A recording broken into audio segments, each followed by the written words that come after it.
สวัสดีค่ะมิ่งนะคะคือตื่นเต้นค่ะ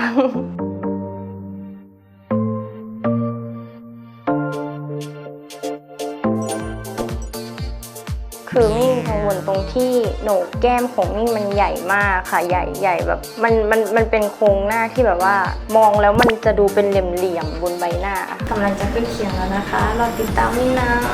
บ๊ายบายสวัสดีค่ะ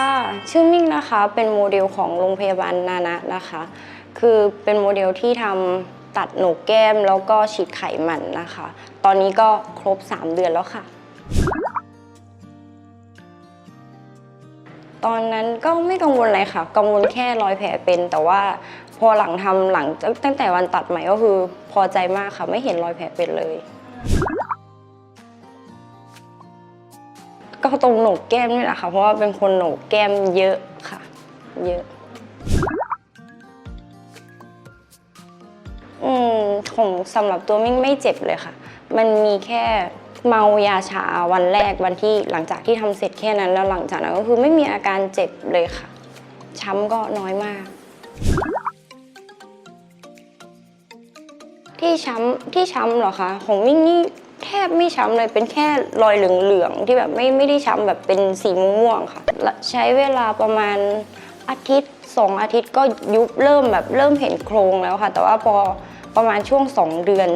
จะรู้สึกว่ายุบไปหมดเลยค่ะก็ทำตามคำแนะนำของพี่ๆที่พี่ล่ามที่ให้คำแนะนำมาค่ะก็คือมีประคบเย็นนะคะแล้วก็มิ่งก็ซื้อน้ำฟักทองค่ะกินช่วยลดบวมด้วยค่ะรู้สึกว่าเข้าที่แล้วนะคะก็คือไม่มีอาการบวมใดๆเลยค่ะพอหรือจับอะไรเงี้ยก็ไม่ได้รู้สึกว่าเจ็บนะคะแค่รู้สึกว่าตึงๆชาๆตรงนี้ตรงที่เราตัดแก้มเฉยๆค่ะแต่ที่เหลือก็ไม่มีอาการอะไรเลยค่ะสำหรับเรื่องทานข้าวเหรอคะ3 วันแรกจะต้องมิ่งก็ทานเป็นอาหารอ่อนๆพวกข้าวต้มพวกอะไรอย่างนี้ก่อนค่ะเพราะว่ามันบวมมันอ้าปากกว้างไม่ค่อยได้แต่ว่าหลังจากนั้นก็ทานข้าวปกติค่ะเพียงแค่ว่าไม่ทานของที่มันแข็งๆที่ต้องใช้กรามเฉยๆฉีดไขมันเหรอคะคุณหมอเน้นให้ที่ขมับแล้วก็หน้าผากค่ะมีคางนิดเดียวค่ะรู้สึกหน้าอิ่มขึ้นรู้สึกว่าตอนที่ยังไม่ตัดโหนกแก้มยังไม่ฉีดไขมันรู้สึกว่าหน้ามันตอบมากเลยค่ะเพราะว่ามันเหมือนเห็นตรงโหนกแก้มชัดแล้วพอเราเติมอะไรอย่างเงี้ยเข้าไปแล้วมันรู้สึกว่าหน้าเรามันอิ่มค่ะมันดูสมวัยมากขึ้นตอนแรกคือบวมมากแบบคิดอยู่ว่าแบบบวมขนาดนี้เลยเหรอแต่ว่าพอมันเริ่มยุบตอนนี้แล้วก็โอเคมากค่ะแต่มันก็พอดีเข้ากับหน้าเราพอดีก็มีแบบบอกว่าหน้าดูเล็กลงแลดูแบบว่าแบบอิ่มเอมขึ้นอะไรอย่างเงี้ยค่ะมันดูแบบดูสมูทกว่าเดิมอะค่ะทั้งที่ตอนแรกๆที่ยังไม่ได้ตัดโหนกแก้มมันก็จะมีแบบยิ้มแล้วเราก็จะแบบเห็นโหนกแก้มที่ชัดมากหน่อยค่ะใครที่สนใจอยากจะทำศัลยกรรมนะคะไม่ต้องกังวลค่ะเพราะว่าไม่เจ็บเลยค่ะมิ่งมาคนเดียวแล้วก็มิ่งกลับคนเดียวก็คือมาทำคนเดียวได้เลยค่ะไม่ต้องกังวลตอนแรกๆก็กังวลมากค่ะว่าแบบจะอยู่คนเดียวได้ไหมจะกลับบ้านเองได้หรือเปล่าแต่ก็โอเคค่ะไม่น่าเป็นห่วงค่ะสบายมากก็คือ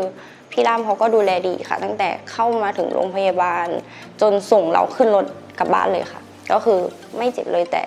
แค่เมาเฉยๆ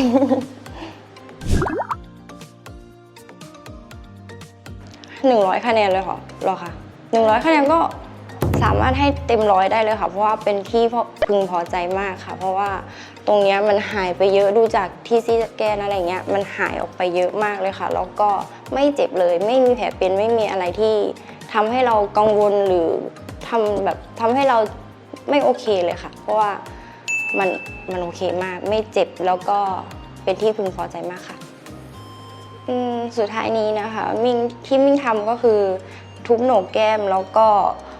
ฉีดไขมันหน้านะคะฝากเพื่อนๆพี่ๆติดตามด้วยนะคะฝากกดไลค์กดแชร์ด้วยนะคะขอบคุณค่ะ